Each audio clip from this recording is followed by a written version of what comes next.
ये वीरान खंडहर डालमिया नगर है, जो कभी जमशेदपुर जैसी हनक रखता था। केमिकल, एस्बेस्टस, सीमेंट निर्माण से गुलजार रहता था। आज भी लोग उस दौर को याद कर गर्व और गम दोनों से भर उठते हैं। सभी लोग जीवन सरकारी नौकरी में हम लोग को लगा, लेकिन छोड़कर चले आए जितना सुविधा थी यहाँ पर।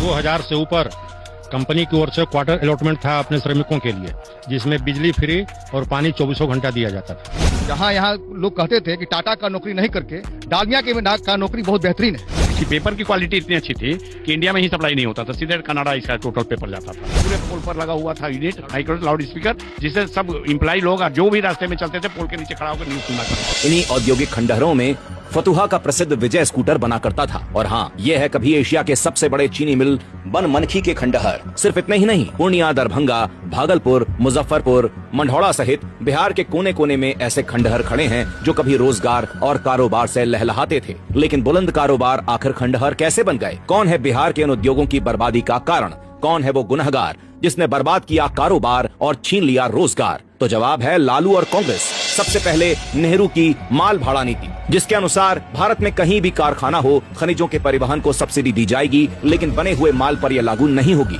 नतीजा, बिहार के खनिजों से दूसरे राज्य तो फले फूले, लेकिन बिहार के उद्योग बने हुए माल पर कम मुनाफा के कारण बिहार छोड़ने लगे। इतना ही नहीं, जब डालमिया नगर जैसे केंद्रों ने अपने प्रबंधन में इंदिरा गांधी और नेहरू परिवार का हस्तक्षेप स्वीकार नहीं किया, तो फिरोज गांधी की रिपोर्ट के सहारे गांधी परिवार ने उनमें आग लगा दिया। बिल्कुल आज के हिंडनबर्ग रिपोर्ट की तरह। फिर आया लालू का गुंडा राज, जिसने बचे उद्योगों, मिलों और छोटे बड़े कारखानों का काम तमाम किया। अपहरण, फिरौती, हर दिन प्रबंधन में हस्तक्षेप और रंगदारी की मार से बिहार के रोजगार के केंद्रों ने दम तोड़ दिया। 1951 तक जिस बिहार में पूरे भारत की 6.51% रजिस्टर्ड फैक्ट्री थी, पूरे देश के 56 में से 33 चीनी मिलें और मात्र चीनी मिलों का रोजगार प्रतिशत ही 29.5% था, उसे लालू कांग्रेस ने इस कदर बर्बाद किया जिसका दंश बिहार झेल रहा है। देश भर में रोजगार के लिए भटक रहा है। आज बिहार का उद्योग पुनः खड़ा हुआ है, लेकिन अपने बर्बादी के सौदागरों को नहीं भूला और ना बिहार कभी भूलेगा। चाहे गुंडा राज के युवराज कितना ही झूठा वादा क्यों न करें, बिहार अपने गुनाहगारों को माफ नहीं करेगा।